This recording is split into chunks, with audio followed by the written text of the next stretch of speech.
Now, if you position yourself, you've got a better chance of being able to add 20% to your price. You don't need to double your price.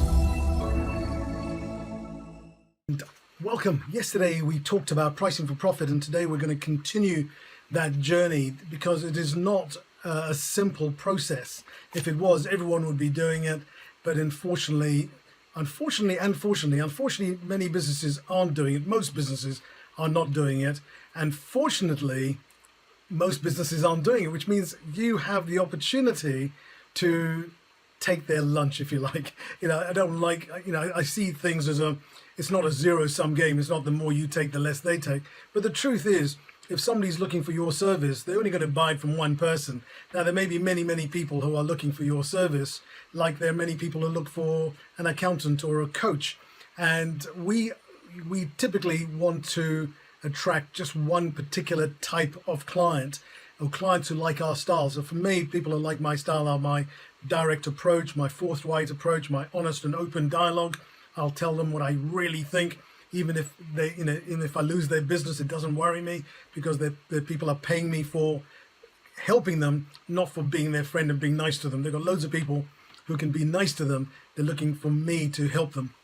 So today we're going to look at some of the facets of pricing. We're going to carry on doing that for the rest of the week, but today I wanted to introduce you to my PCP/V framework, right? PCP/V.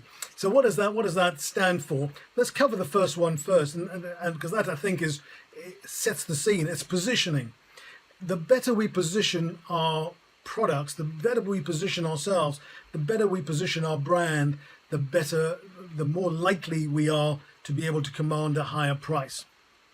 So if the brand, in the UK we have brands like Asda, Lidl, Aldi. These are supermarket brands. In the US, they're Walmart is probably the equivalent. I don't know all the brands in the US, but Walmart would be a similar brand. Cut price, budget. And so when you look at something from these budget places, you don't expect to be paying a premium. On the other hand, we've got a department store in the UK called Harrods. It's probably world famous. You may have heard about it. And when you go into Harrods, you expect to pay a premium for what they've got there. And that is positioning. So if you position your business right, you have the chance. And if you don't position right, you don't have a chance. That's the truth of it. You're reducing your chances significantly, and you're making yourself an uphill battle. So if you're looking to make pricing for profit easier and charge a higher price, remember yesterday I showed you how a 20% increase in price can double your profits, all other things being equal. Now, if you position yourself, you've got a better chance of being able to add 20% to your price. You don't need to double your price to double your profits. That is fortunately a well-trodden mistake that business owners think they've got to double their price to double profits. That's not the case.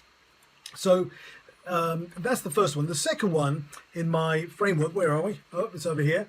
C, PC, right?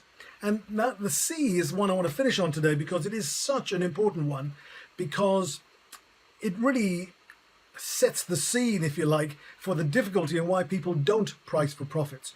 And, you may not want to admit it publicly, but the chances are that one of the reasons you don't want to price for profit, you don't want to premium price your product, is because you don't have the confidence that you will get it. Now, if you don't have the confidence you're going to get it, when you put that price over, it's going to come across that you don't have confidence in that price, and people are going to sense it, and people are not going to buy from it. So if I believe that my product is worth 50,000, for example, and I'm only charging 10, then I have that confidence of knowing it's worth more, much more than what I'm charging, and so that confidence comes across. If, on the other hand, I believed it was worth 1 and I'm looking to charge 10, then I'm going to be very apologetic and going, well, it's about, sort of 10 is what I normally like to charge.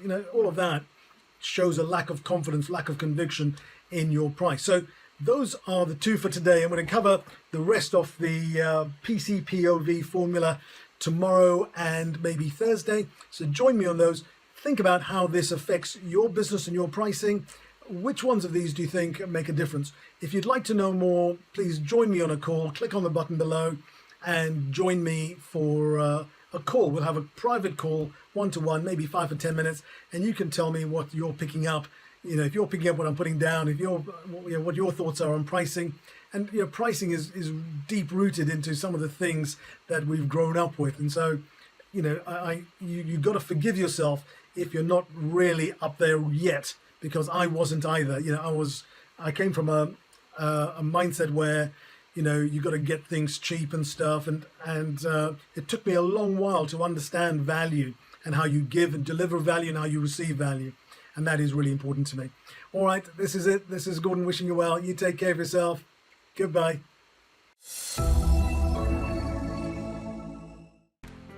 Thank you for watching. Don't forget, if you don't want to miss another video from us with amazing tips, tricks, and strategies to help your business grow, click subscribe below.